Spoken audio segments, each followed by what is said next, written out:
So another one of my couples you meet in counseling is the lean-in wife and her underachieving husband. And I see this often. A lot of women now are the primary breadwinner, I think like 30%, and more and more increases all the time. And so a lot of these super type A women that are very high achieving, very efficient and effective in business and their career, they are married to guys who really don't care about that.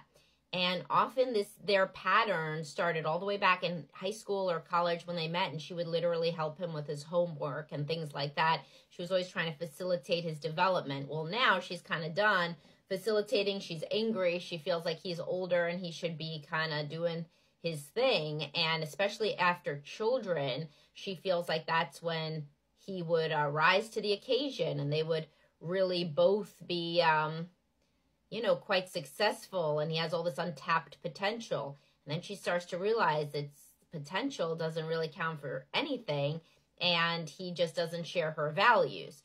So this is the guy who's sitting around a lot, doesn't really engage much in the workings of the household either.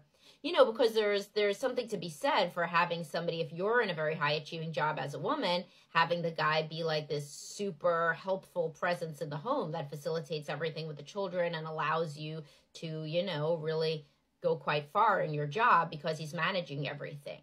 But if he's also not managing anything, then the woman starts to be quite resentful, and she starts to feel that she would be better off alone. And frequently than she does. She leaves and files for divorce. A lot of these guys, by the way, have ADHD.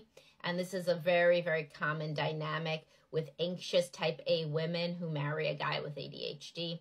And they schlep him kind of along with her, and kind of pull him and push him. And then once they have children, they are fed up and done with that. So they usually saw that same dynamic in their families growing up, where the mother was the one who was in charge of everything and the father was kind of did not much. And so they thought that that was really the only dynamic available to men and women. They get older. Another thing is they see the successful men that they are, that are at their level or higher in business, and they want that, they want somebody who's more of a team member.